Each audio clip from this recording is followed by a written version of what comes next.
Abra sua Bíblia na carta de Paulo aos Romanos. Nós estamos chegando ao fim da carta de Paulo aos Romanos.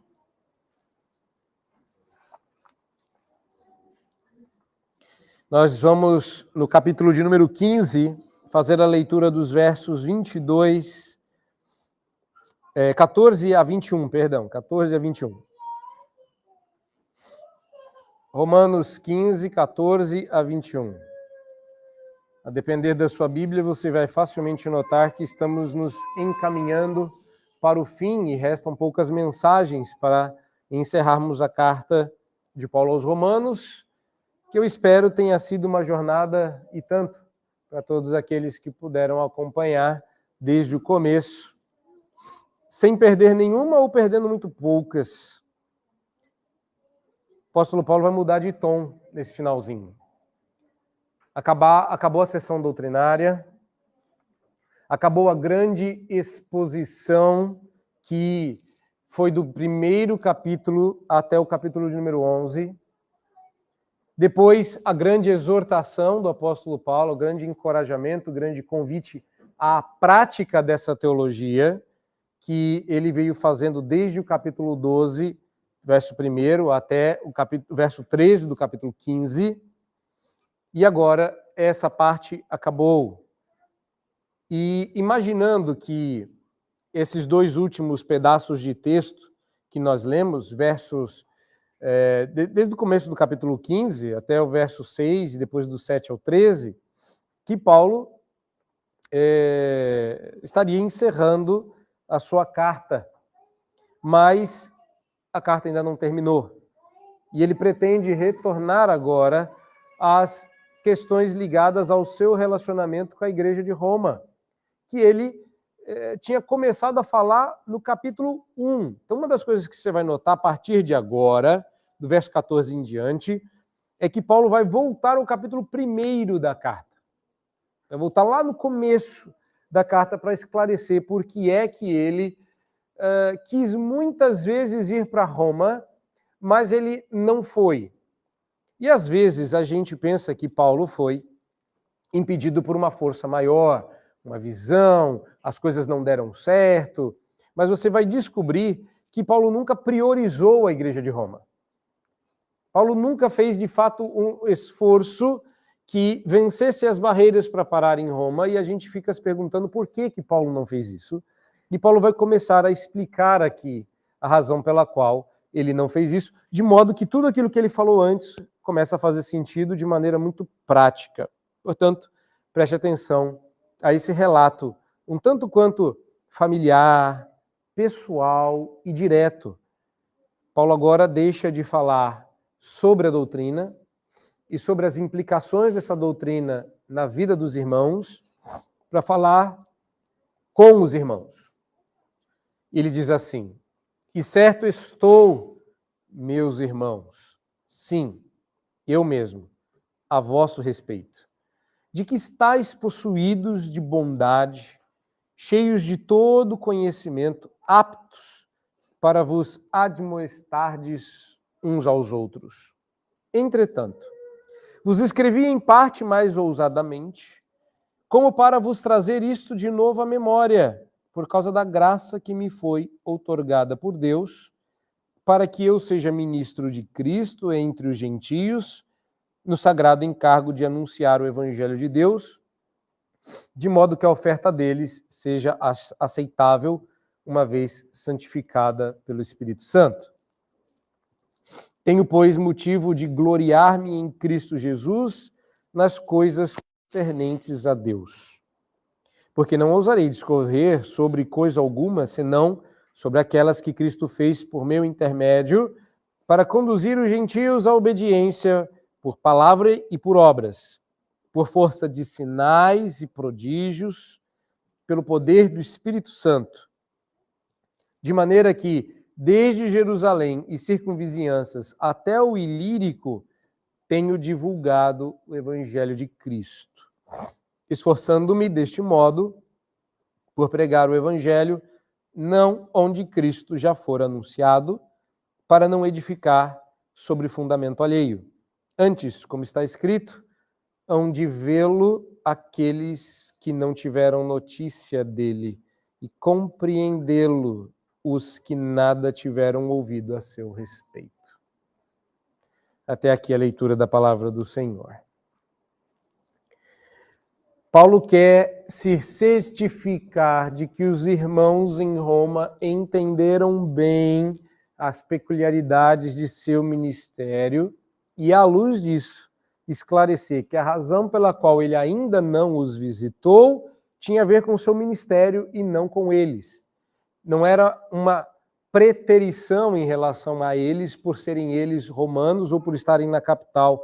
Paulo sonhava há muito conhecer a capital de Roma, e a capital do Império Romano, Roma, e as decisões que ele tomou logo depois dessa carta fizeram com que ele levasse ainda 10 anos para ir parar, em torno de 10 anos, para ele parar em Roma, como vocês vão ver. Ele tinha um plano que faria com que ele passasse por Roma, ele não imaginava que a passagem dele por Roma seria paga pelo Estado, que ele estaria preso, né, e teria que apelar para o imperador ou para as instâncias superiores de julgamento, não diretamente ao imperador. Ele foi conversar com Festo, por exemplo. Agora, Paulo, depois de cerca de 10 anos missionários, essa carta é escrita depois de 10 anos que o apóstolo Paulo se converteu e já vem fazendo missões. Paulo conta, inclusive, um pouco da sua jornada, porque a essa altura, verso 19, olha lá, aliás, eu peço que você mantenha a sua Bíblia aberta para acompanhar a exposição do texto, Paulo faz uma referência que desde Jerusalém até o Ilírico ele tem pregado o evangelho.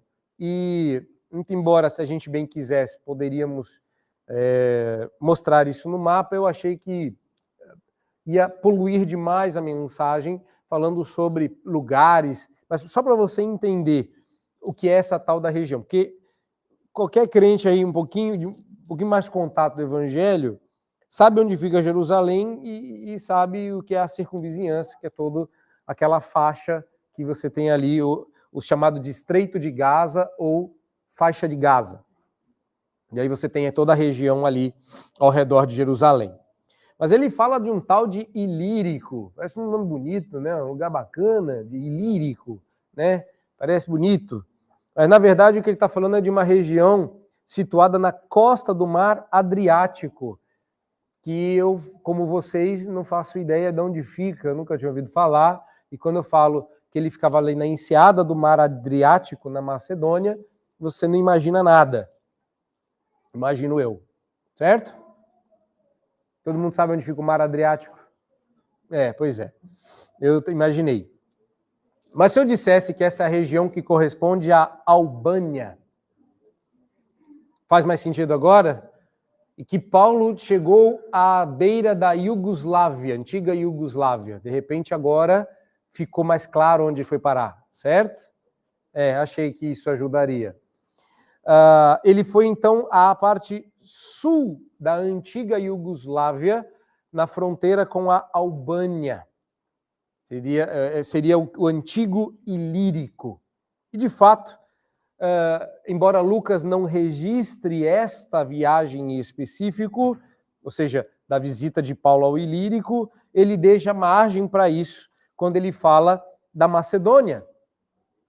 Ao que tudo indica, quando Paulo decidiu da onde estava ou ir para o Extremo Oriente ou ir para a Europa, cruzando o Mar Adriático, ou a enseada adriática, melhor dizendo, para a primeira cidade europeia na Macedônia, em Filipos, começando assim a igreja dos filipenses, e dali seguindo para a Europa, mudando a história do mundo, em Atos nós temos uma referência a isso, o que faz com que a gente imagine que naquela viagem, seguindo uma antiga, só estou dando as indicações, para que essa parte mais geográfica fique de lado, pelo menos você saiba que de fato essas coisas aconteceram. Paulo poderia ter usado o que naquela região, da época do Império Romano, era chamado de Via Inácia, que era uma estradona que cortava da ponta da Europa até o Ilírico, ou seja, Paulo usou a estrada até o seu fim. Provavelmente Paulo olhou para aquela estrada e falou, vou andar nesse trem aqui até terminar. A hora que terminou, ele voltou. Provavelmente foi isso, tá? Por isso a expressão, desde Jerusalém, toda a circunvizinhança, terá pouco sentido para o leitor dos nossos dias, então eu resolvi trocar essa expressão para fazer algum sentido para você. Porque o que Paulo está dizendo aqui, para dar contexto à razão, para que ele ainda não foi para Roma, é porque ele estava ocupado pregando o evangelho do Oiapoque ao Chuí, que é uma expressão mais nossa, entendeu?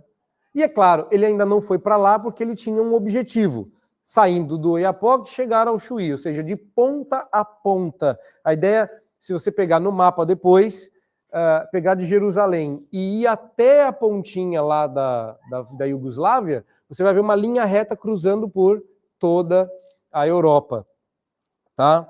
E de fato, ele, das muitas viagens que fez, ele de fato chegou até lá, mostrando aí que fazem 10 anos e ele ainda não conseguiu ir para Roma. Mas ele vai, até porque Roma faria com que ele tivesse que fazer uma curva acentuada à esquerda e descendo pela Itália, o que tomaria muito tempo das viagens dele. Por que eu estou dizendo isso? Porque esse é o contexto histórico, esse é o contexto geográfico, mas existe também um contexto teológico. Paulo ainda não foi para Roma, porque algo mais importante do que as dificuldades estratégicas de se chegar até lá era o fato de que ele tinha uma missão. E às vezes a gente esquece da nossa. Às vezes a gente esquece que quando a gente lê o apóstolo Paulo e ele fala de sua missão, nós ficamos encantados com o fato de Paulo ser um missionário, mas a gente esquece que Paulo escreve de sua missão para também nos lembrar que nós estamos em missão. A gente esquece disso. Eu sei que em algumas igrejas, podendo fazê-lo, eu fui certa feita pregar em uma assim, em que estava escrito na saída da igreja, bem-vindo ao campo missionário. Muito bonito. Verdadeiro até. Mas se você não lembrar que Paulo teve a missão dele e nós temos a nossa, e que adianta? Paulo conta da sua história para nos inspirar a cumprir a nossa missão. Paulo não está fazendo isso apenas para explicar, olha, aproveitando aqui que já terminamos a parte da doutrina, já estou no finalzinho do sermão, né? Foram 15 capítulos, deixa eu explicar por que eu não fui aí. Eu estava mais ocupado indo noutra direção. Ótimo, mas não é disso que Paulo está falando. Paulo está falando do ministério dele, que por causa desta carta que você tem nas mãos, tocou a vida dos romanos. Enquanto Paulo está indo para um lado e atirando para o outro, ou seja, ele vai numa direção e manda uma carta para outra, como se Paulo tivesse na linha reta que traçou, jogando cartas para os lados, porque você vai ver as cartas de Paulo nessa linha.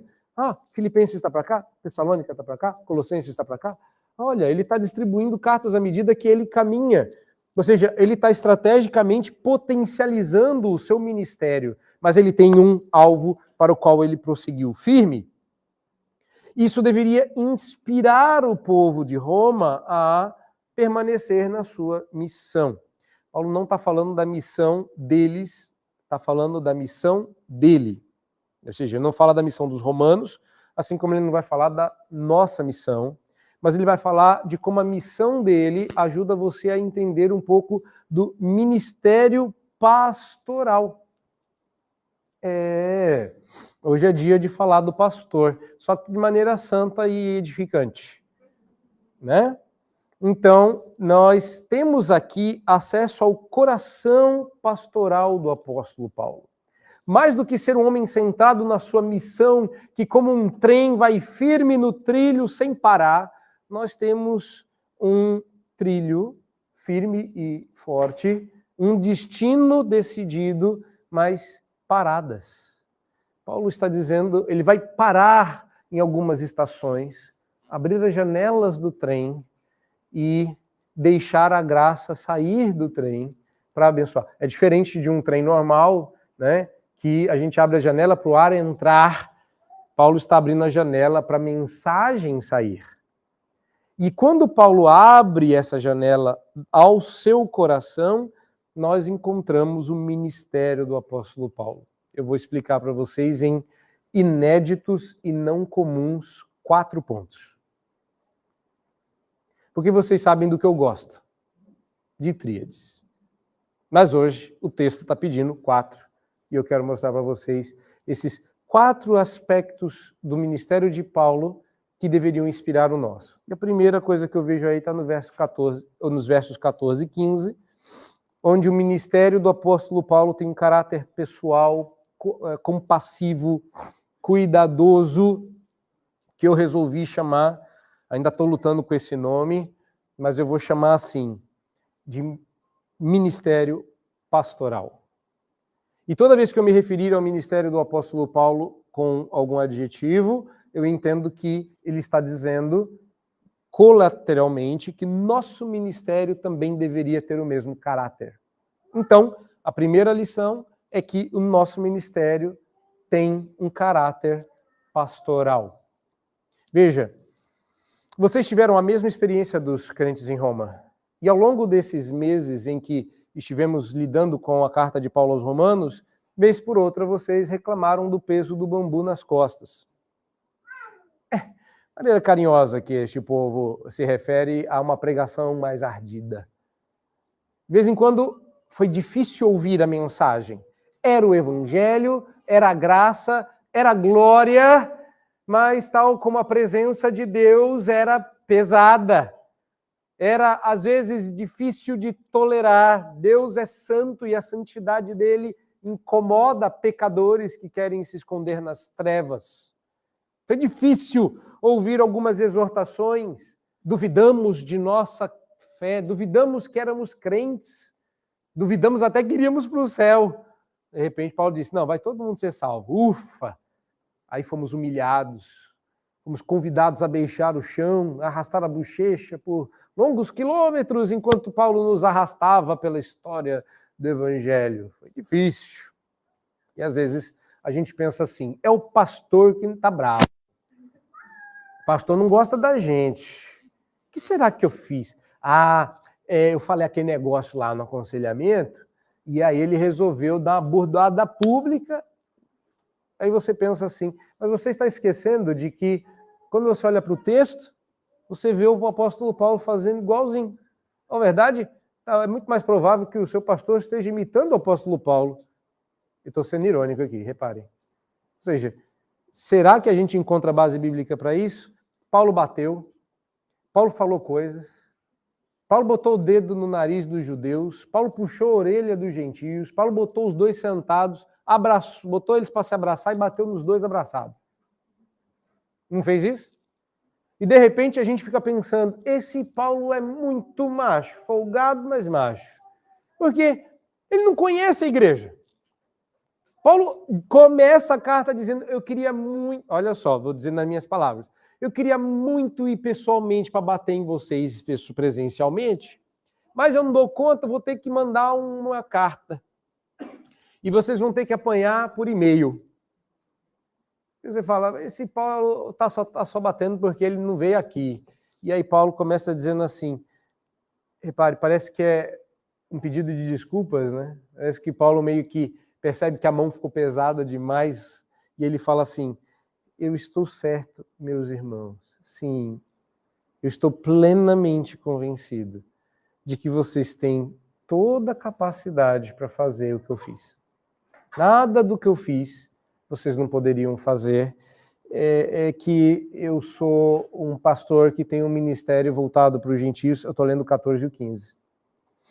E eu achei que seria importante relembrá-los das verdades que vocês já sabem. Ou seja, Paulo não está dizendo que eles não sabiam nada disso. Paulo bateu sem dó. Mas de repente ele para e fala, eu estou fazendo isso porque eu sei que vocês são crentes. Eu não teria feito se eu não soubesse. De repente você vê um Paulo mais ameno, um Paulo convidativo, o que está acontecendo? Então Paulo diz que a razão pela qual ele falou o que falou, a maneira como ele exortou, como exortou, não era porque os romanos não soubessem do que nós ouvimos ao longo desses meses, mas justamente porque eles sabiam e precisavam ser relembrados. Uma das coisas que a gente tem desconforto em ouvir depois que se converte é o Evangelho. E o Evangelho é o poder de Deus para a salvação daquele que crê. Você já sabe, mas é importante que você ouça de novo para ser relembrado. Sabe a coisa mais... Sabe que é pior do que fome? Fome e comer é uma coisa bendita, mas ela é tão... Você enche a burra de comida. Fala, eu não vou conseguir comer pelo próximo milênio. Dá 3 horas, você está com fome de novo. Alguns aguentam mais, mas você não passa uma semana sem comer só porque você participou de um banquete. Você sabe o que é pior, mais passageiro, mais vaidoso, mais vão do que comer? Memória. Nossa, pastor, foi inesquecível o que o senhor falou. Eu tive uma oportunidade engraçada no final de semana passado, porque eu levei um sermão que eu já tinha pregado para vocês aqui. Até expus os meus colegas lá dizendo, olha, pastor, quando sai para pregar fora, prega o sermão que pregou na igreja, viu, gente? A gente não prepara nada novo, não, que a gente não tem esse tempo todo também. E eu não fiquei lisonjeado com o que a pessoa disse, porque eu tinha que preparar Romanos 15. E a pessoa vira e fala assim, pastor, esse foi o melhor sermão que eu ouvi em 15 anos nesta igreja. E eu pensei, coitado, amanhã já não lembra mais nem o texto que eu li. Porque nós somos assim. Lembra quantas mensagens inesquecíveis você ouviu, que você... Como é que é mesmo? Parece comercial de Spotify. Como é que é aquela música que a gente não para de cantar? Meu Deus do céu, você não para de cantar, você não sabe qual é a música? E a pessoa não dá nem uma palhinha. Como é que é aquela música mesmo que a gente não para de cantar? Fala, qual que é a música que a gente não para de cantar? Aquela lá. Porque é igual quando a gente fala assim, aquele sermão daquele pastor que pregou naquele texto. Qual é o sermão? Qual é o texto? Qual é o pastor? Aquele lá que tem uma barba no rosto, um cabelo na cabeça, já elimina uma metade, mas... A gente esquece, irmãos. E aí quando o pastor diz assim, você precisa ser relembrado, você fala, isso aí eu já sei. Eu sei que você sabe. E é trabalho do pastor, igual de um pai, sentar de novo com a criança e fazê-la ouvir de novo as mesmas histórias, porque ela precisa ser relembrada. Me lembro quando eu dizia para minha mãe, mãe, você repete 1000 vezes a mesma coisa. Ela falava, se você lembrasse, bastaria eu dizer uma. Aí Santo Apóstolo Paulo diz assim, eu sei, meus irmãos, eu sei que em alguns momentos eu peguei pesado. Ele mesmo diz isso. Eu sei que em alguns momentos parecia que eu estava ensinando vocês do zero. Eu estou convencido, entretanto, que vocês precisam ouvir de novo. Paulo fez uma coisa importante no aconselhamento. Ele não presumiu. Eu sei que você sabe, por isso eu vou partir dali para frente. Não. Paulo não presumiu. Ele sabia, ele estava... Repare, esse tempo todo, dá vontade de dizer assim, puxa, Paulo, você podia ter pulado do capítulo 1 para o 15. Mas ele disse, eu estou convencido de que vocês sabem tudo o que eu disse do capítulo 1 até o versículo anterior. Mas mesmo assim eu resolvi falar. Por quê? Porque você nunca deve presumir. Quem presume que os outros saibam é presunçoso. Quem presume que os outros entenderam é presunçoso. Quem presume é presunçoso. Você é presunçoso? Às vezes a gente fala assim, olha, eu sei que você sabe. Ótimo, então repita. Vocês que ainda não tiveram filhos ou estão com filhos pequenos, essa é uma forma muito justa de descobrir que seus filhos sabem, mas não sabem.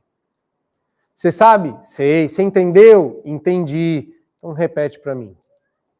Ah, esse negócio aí, aquele sermão daquele pastor naquele texto. Não sabe. Então precisa repetir. E de novo, e de novo, e de novo. Isso tudo para dizer, meus irmãos, que a dureza do cajado pastoral é uma face importante do ministério da palavra. O peso da pancada pastoral lembra a gente quem a gente é. Põe a gente no lugar, não para nos rebaixar, mas para nos alinhar. É o apito que lembra a gente que estamos pisando fora da faixa. Ainda dentro desse aspecto pastoral, se você reparar o verso de número 15, ele tem finalzinho do verso 14, na verdade. Quando Paulo vai usar a expressão admoestardes uns aos outros, que é uma expressão que já apareceu em Colossenses. Hoje, o termo aconselhamento é ouvido repetidas vezes, e eu concordo que nunca tantos livros foram escritos sobre o assunto, louvado seja Deus por isso. Mas o apóstolo Paulo aqui revela que nesse aspecto não havia coisa alguma nova debaixo do sol. Os romanos já praticavam aconselhamento mútuo em seus dias e era de um caráter muito elevado, inclusive. Como um todo, Paulo diz, os membros da igreja de Roma eram competentes para admoestar-se reciprocamente. É o que ele está dizendo aí. A expressão final do verso 14, aptos para vos admoestardes uns aos outros. A expressão em grego é competentes para aconselhar mutuamente. É daqui, meus irmãos, é deste verso, é exatamente esta frase que, quando foi traduzida para o inglês, deu título ao primeiro livro do Dr. J. Adams. Vocês conhecem como Conselheiro Capaz, na verdade, é um trecho desse texto. Sabe aquele negócio? É o trecho de um texto bíblico. Qual? Aquele lá que o apóstolo falou para aquela igreja. Não. É Romanos 15, 14. Aptos para vos admoestardes uns aos outros, competentes para aconselhar. É literalmente isso que Paulo está dizendo. Eu sei que vocês são competentes para aconselhar uns aos outros. Ele não está dizendo que você tem todas as ferramentas para isso, e nem que você sabe fazer isso direito. Ele está dizendo que você tem a competência para isso. Ele está dizendo que compete a você isso. Porque existem duas incompetências. Uma é a falta de habilidade. E a outra é a falta de habilitação. Paulo está dizendo, habilitação vocês têm. Falta habilidade. Mas vocês são competentes para fazê-lo. É de vossa competência. E é claro que nesse momento você fica se perguntando, será que eu tenho essa competência? Olha para o texto. O que é que você precisa para fazer um bom aconselhamento? E às vezes, meus queridos, eu noto que as pessoas esquecem dessa moeda de duas faces. Como uma moeda que tem dois lados, ou como uma porta que dois lados há. Dentro e fora, você aonde está, a gente esquece que o aconselhamento é feito de dois lados. Olha aí, eu estou convencido a vosso respeito que vocês foram possuídos de bondade e conhecimento. E por isso, está aí no texto, não tem mais nada. Bondade e conhecimento. Quem conhece muito e não tem bondade, ou é chato, ou é implacável. Chato. Ai, eu adoro chocolate. Adoro a Deus.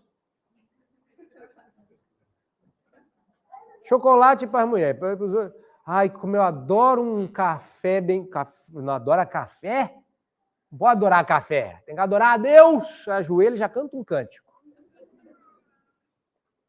Mas às vezes as pessoas são muito implacáveis. Ficam caçando o pecado, passam umas pelas outras e, igual o Shazam que passou soltando raio e carregando o celular dos outros sem pedir, a gente sai soltando raio. Pecado isso aí. Pecado isso aí, hein? Procura aconselhamento. Já marcou o seu aconselhamento? E a gente fica distribuindo pecado para os outros, fica caçando. Oi, tudo bem? Tudo. Tudo mesmo? Tudo? Tá mentindo para mim. Essa é a pessoa que tem muito conhecimento. Sabe tudo, conhece todas as regras, conhece a comunicação, sabe aconselhar, sabe onde está aquele texto daquele apóstolo que escreveu para aquela igreja. Ele sabe. Mas ele não tem bondade. Do outro lado, você tem um bondoso. Ai, bonzinho ele. Geralmente ele é chamado de pastor, o pastorzão. Tem 3 metros de braço, voz grave e fofa. Não pode botar a mão no bolso, porque você vai tirar uma bala, um bombom. Ai, que gostoso. É aquele pastor que você fica do lado, você já se sente abraçado. Ai, que gostoso. Esses dias alguém perguntou assim para mim, ai, como é que é conhecer tal pastor pessoalmente? Estava falando do Vadislau. Ai, ele deve ser muito fofo. Ele tem, mas a bengala dele é dura. Ele bate na sua cabeça, chuta sua canela. Por quê? Porque ele é pastor. O conhecimento faz com que você seja preciso, mas é a bondade que anestesia a pancada. Às vezes a gente é bonzinho demais, mas é bobo, não sabe. Tem toda boa intenção. Ai, que agradável conversar com você, mas a ignorância não leva a lugar nenhum. E Paulo diz, se você tiver as duas coisas, então você tem um ministério pastoral. O ministério da palavra deve ser pastoral, ou seja, possuído de bondade e conhecimento, o que torna você apto para aconselhar. E é assim que o Jay Adams publicou e promulgou essa tese. Mas às vezes as pessoas se apegam só ao noutetel, admoestar. Tem que admoestar, confrontar. Sim, tem. A palavra admoestação ou noutetes é a palavra confrontação. Certa feita eu ouvi em sala de aula o reverendo Davi explicar como era a confrontação. E eu ouvi a melhor definição de confrontação até aquele momento na minha vida. É confrontar a pessoa com o amor de Deus, mas é confrontar a pessoa em amor a Deus. É confrontação do amor em amor. Em espírito e em verdade. Bondade e conhecimento. Meus irmãos, quando a gente olha para isso, e se de alguma forma vocês têm enxergado isso no ministério do seu pastor, é porque o ministério dele é pastoral. Como Paulo convida esses irmãos a verem isso no seu ministério. Nenhum homem que é ministro da palavra deveria ter vergonha de chamar o seu ministério de pastoral. Meu ministério, não sei, o que vocês acham? Se você pastoreia com conhecimento e bondade, quer a pessoa reconheça isso, quer não, é um ministério pastoral. E Paulo diz, eu estou convencido de que vocês sabem fazer, mas eu também sei quem eu sou. E eu sou o ministro dos gentios. Eu tenho munus, eu tenho autoridade, eu tenho divisa para fazer isso. E eu vou fazer isso com bondade e conhecimento. Mas a gente não tem que ter falsa humildade. É pastoral. E pastor usa o cajado. Pastor usa o cajado. Pastor traz a ovelha de volta. Quer ela queira, quer não. Porque ele não faz isso porque a ovelha quer sobreviver. Ele faz isso porque ele quer que a ovelha sobreviva. Porque quando Cristo foi buscar a gente, se ele tivesse perguntado se a gente o queria, a resposta seria não. Segunda lição. Agora eu chamo a sua atenção para os versos 16 e 17. Porque o nosso ministério, e esse texto é todo lindinho, tá? Também tem um caráter sacerdotal. Eu, infelizmente, não estou na minha melhor saúde, mas durante um momento que eu estava preparando essa parte, em alguns momentos eu me emocionei por causa de vocês. Porque nesse momento, quando Paulo fala de si, ele fala dos outros. Eu vou explicar.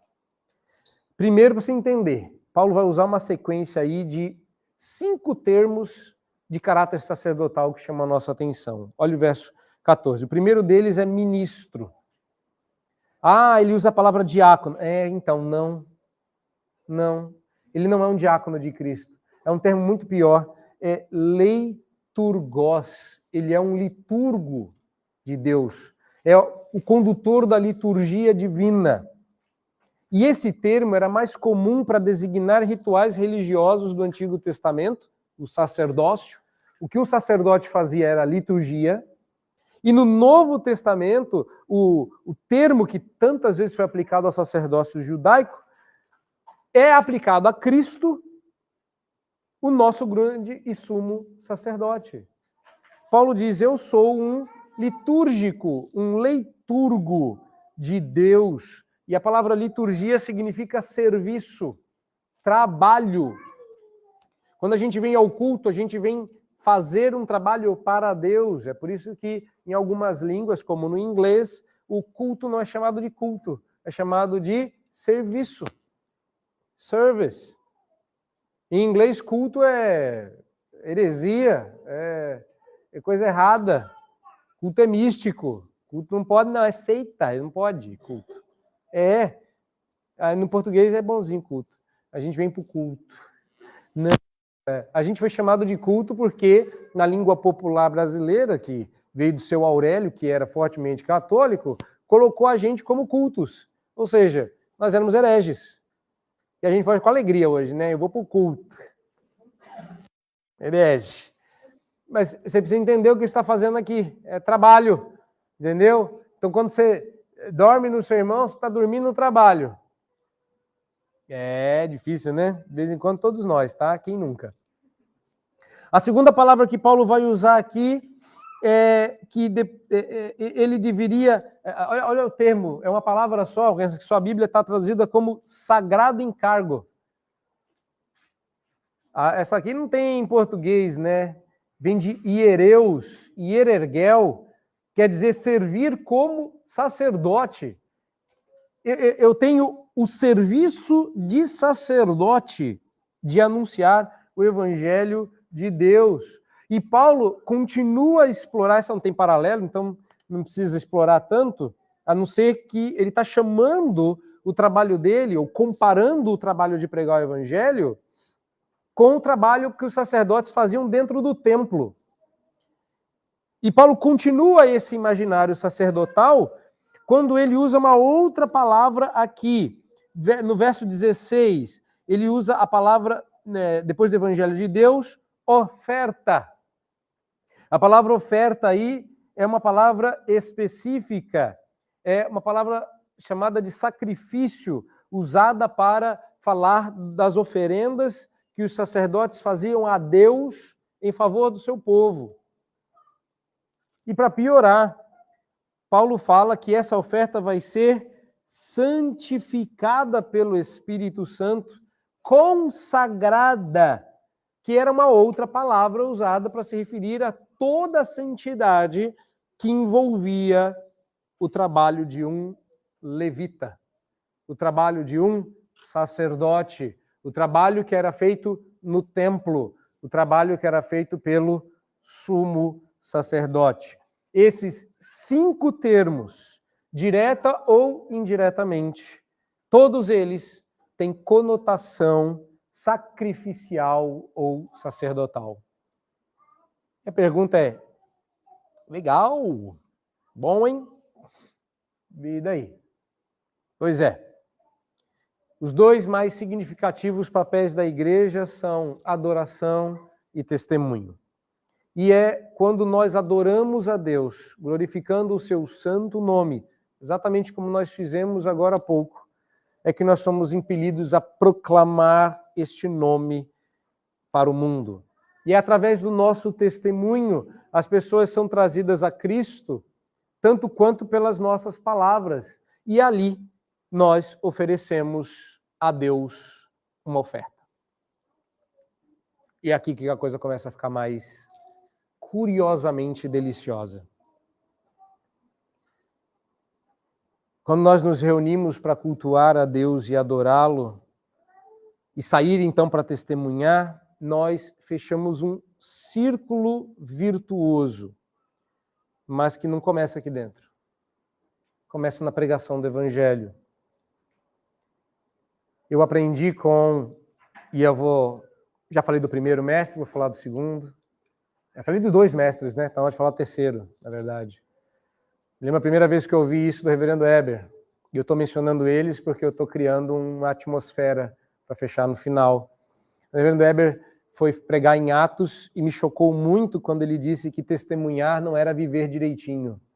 Viver de exemplo, dar exemplo. Quantas vezes a gente é exortado a dar exemplo para os outros para que, com isso, o evangelho seja pregado através do nosso exemplo? A gente chega ao cúmulo do absurdo de dizer, prega a palavra, insta, e se preciso for, use palavras.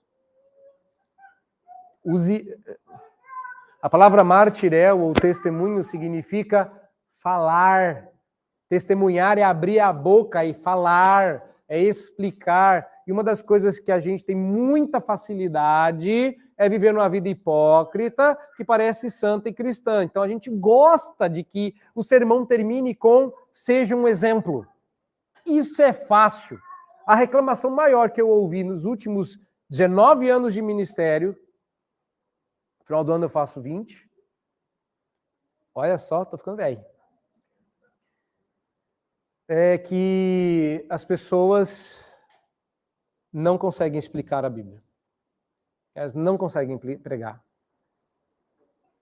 Já aconteceu de uma pessoa trazer outra para mim e falar assim, pastor, eu estava pregando o evangelho para ela, explica de novo esse texto aqui. Faz igual o senhor falou para mim lá, fala para ela aqui. Assim, é fácil. Irmãos, a razão pela qual a gente se esmera tanto para explicar o texto para vocês é para que vocês peguem esse texto e abram com outras pessoas e falem, deixa eu te explicar, e abre e explica. Você vai pegar e vai dizer, eu não lembro bem das palavras em grego que o pastor falou lá, mas eu tenho certeza de que o verso 16 está falando de sacerdócio. Está falando de oferta. Essa é a razão. Precisa aprender. Para você saber, para você abrir o texto e com autoridade explicar.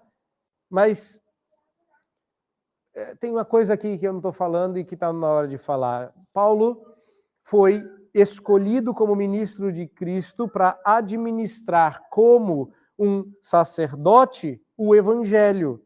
Mas ele também, como um sacerdote, tinha que apresentar um sacrifício a Deus. E agora a gente não precisa mais ofertar sacrifício de pecado, porque Cristo, Paulo já deixou bem claro, o fez de uma vez por todas. Então agora não fazemos mais oferta pelo pecado. Mas o Antigo Testamento não tinha só oferta pelo pecado. Tinham várias ofertas, de vários tipos. Se o nosso ministério também é sacerdotal, meus irmãos, um pastor também oferece seu ministério a Deus quando dedica suas ovelhas. Ele pode parecer duro quando ele pega pesado. Olha eu falando na terceira pessoa, mas vamos lá. O pastor pode parecer duro quando pega pesado, mas é seu dever sacerdotal de oferecer a Deus os frutos do seu labor na vida dos seus irmãos. Se Paulo podia dizer, esses convertidos pelo meu ministério são a minha oferta, essa é a minha. Essa é a minha.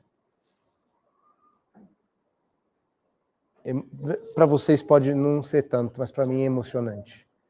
Porque eu posso voltar para Deus e dizer, Deus está aqui. Essa é a minha oferta. E quando os frutos de piedade e santidade nascem nos galhos das suas vidas, eu digo para o Senhor,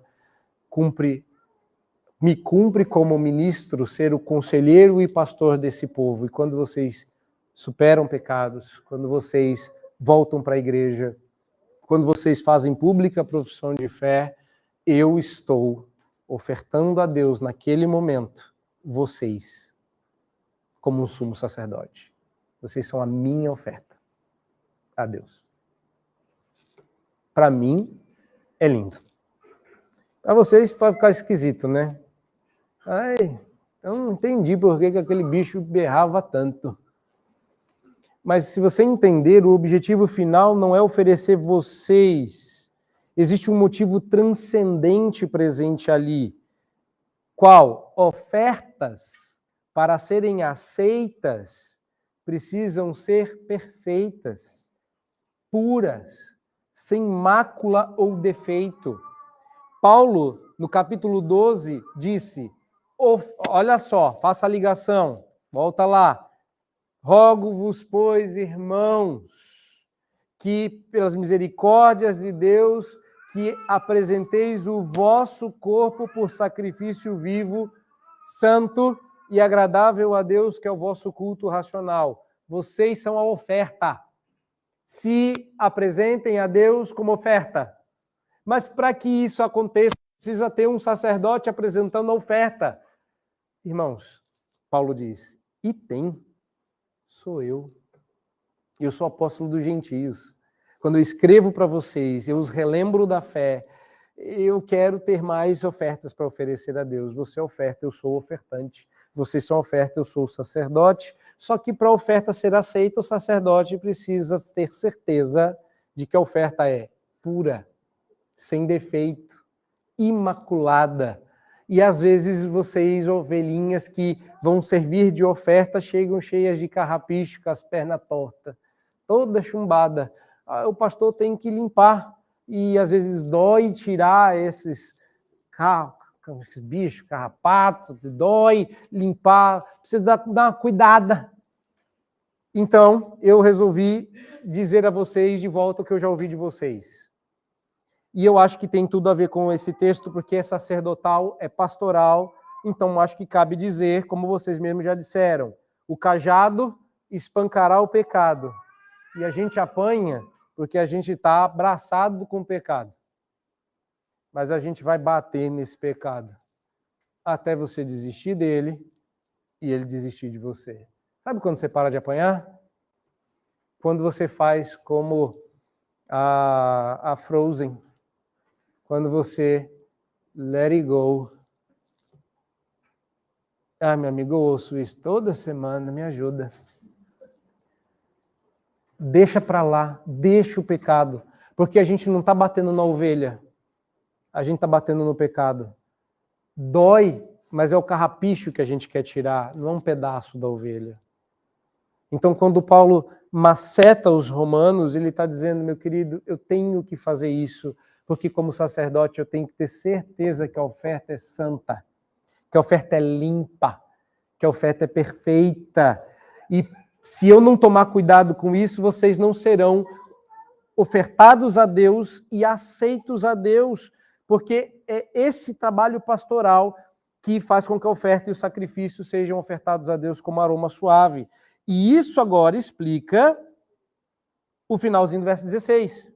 Quando Paulo diz assim, de modo que a oferta dele seja aceitável, uma vez santificada pelo Espírito Santo, ele não está falando que o culto de vocês não é aceito. Ele está dizendo que vocês são a oferta que serão aceitas ou rejeitadas conforme o cuidado ou não do sacerdote. Ele não está dizendo para eu estou falando isso aqui para o culto de vocês ficar melhor, para Deus ficar mais feliz e aceitar o culto de vocês. Não, não, não. Ele está dizendo que vocês são a oferta dele.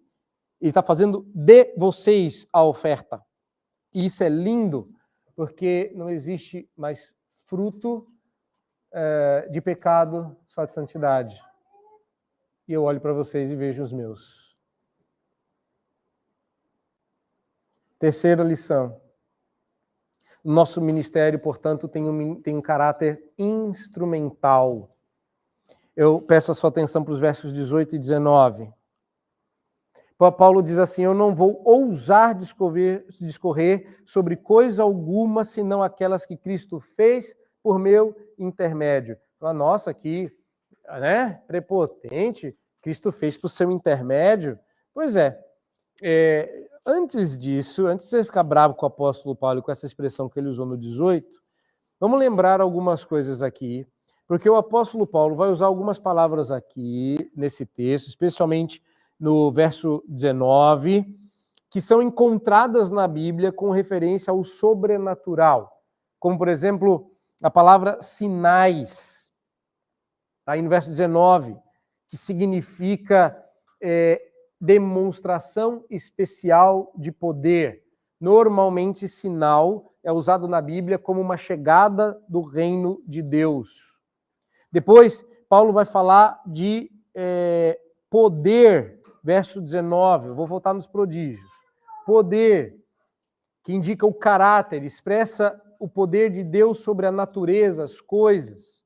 Depois, você tem a expressão que está traduzida na sua Bíblia aí como prodígios ou maravilhas, que é aquilo que causa perplexidade ao povo, que na nossa cultura faria alguém cair com o queixo, abrir a boca, enquanto na cultura de Paulo faria alguém tapar a boca. Eles ficariam admirados. Prodígio é aquilo que enche você de maravilha. O propósito dessas manifestações era autenticar o ministério todo especial do apóstolo Paulo. Agora, o que isso quer dizer? Por que Paulo está dizendo que o ministério dele foi atestado? Tem selo de apostolar. Deus fez, a gente não tem uma palavra bíblica para isso, mas a gente tem uma no português. Deus fez milagres. A pergunta é, por quê? Por causa do caráter instrumental do nosso ministério. Observem agora o verso 18, com atenção.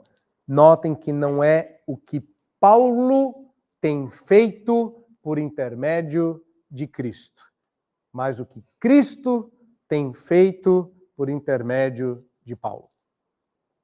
Notem a diferença entre o que Paulo está dizendo aqui e os famigerados apóstolos dos dias de hoje. Não é eu faço pelo poder de Cristo. É Cristo faz pelo seu próprio poder através de mim. Hoje em dia, as pessoas querem fazer coisas no poder do Evangelho. Querem mover no sobrenatural, não sei o que é esse negócio. Querem romper em fé, eu não imagino. A expressão romper em fé na minha cabeça é uma bexiga espiritual. A pessoa vai enchendo, enchendo, enchendo, até que ela rompe em fé. O que é isso?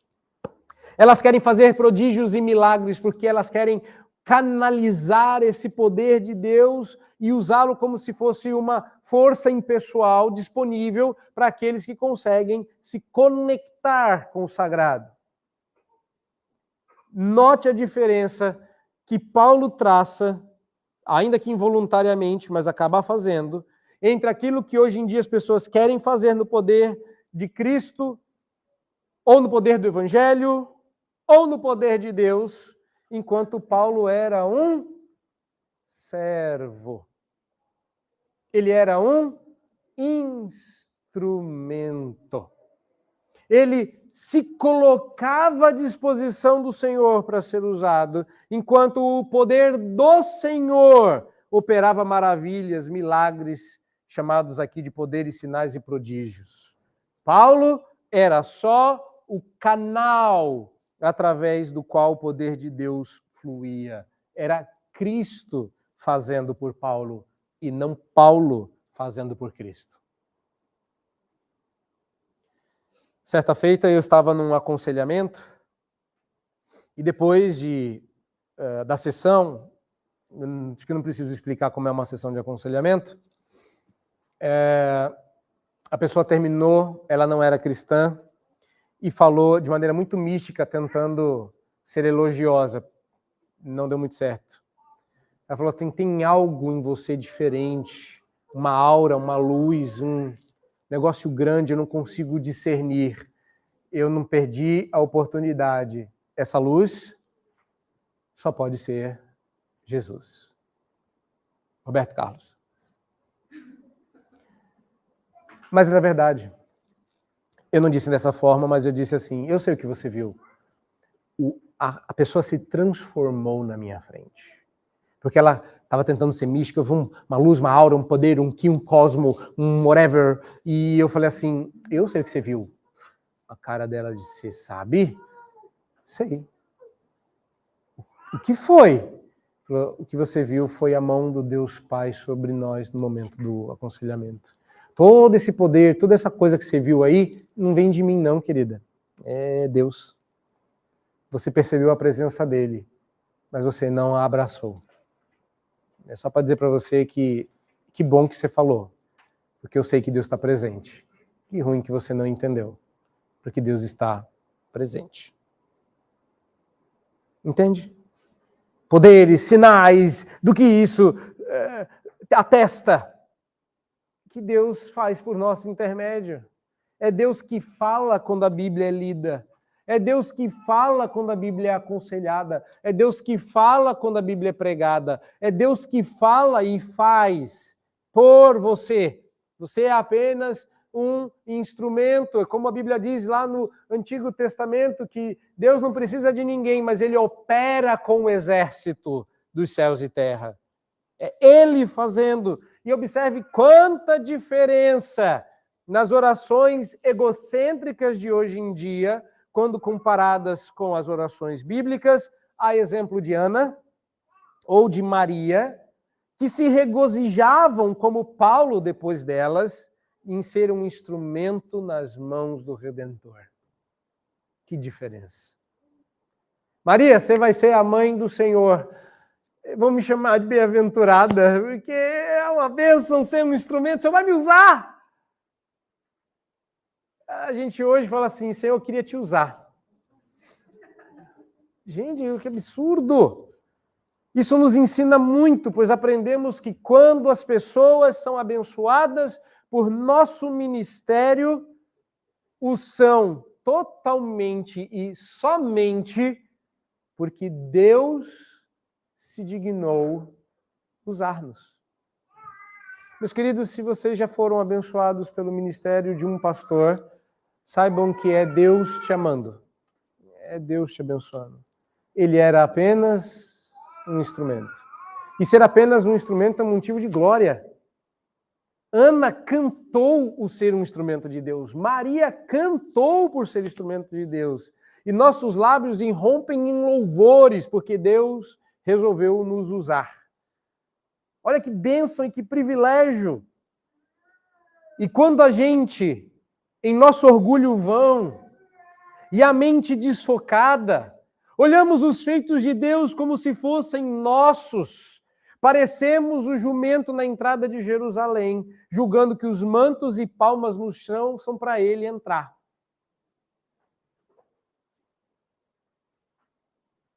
Quando alguém é abençoado por nosso ministério, louvado seja o Deus de toda a terra que resolveu nos usar. E toda a glória e toda a honra do que você está fazendo tem que ser dada para quem está fazendo. Tem pincel bom, mas na mão de gente como eu não pinta uma cena linda. E pincel ruim na mão de pessoas habilidosas pintam quadros maravilhosos. Você e eu somos pincéis muito ruins. Graças a Deus que o nosso artista é habilidoso. Última lição da manhã. O nosso ministério também tem que ter um caráter bíblico. Ele tem um caráter pastoral, ele tem um caráter sacerdotal, ele tem um caráter instrumental, mas ele também tem que ter um caráter bíblico. Nos versos 20 a 21, Paulo, esforçando-se para pregar o evangelho, o fazia onde Cristo não havia sido anunciado, para que ele não lançasse fundamento onde já tinha. Mas o que chama a atenção é que Paulo achou na Bíblia uma profecia e que ele diz com todas as letras que ele faz assim porque o ministério dele é cumprimento de profecia dada a Isaías. Olha só, o próprio chamado e dom do apóstolo Paulo aos gentios, o pioneirismo na evangelização do mundo gentílico não era um sonho do apóstolo Paulo.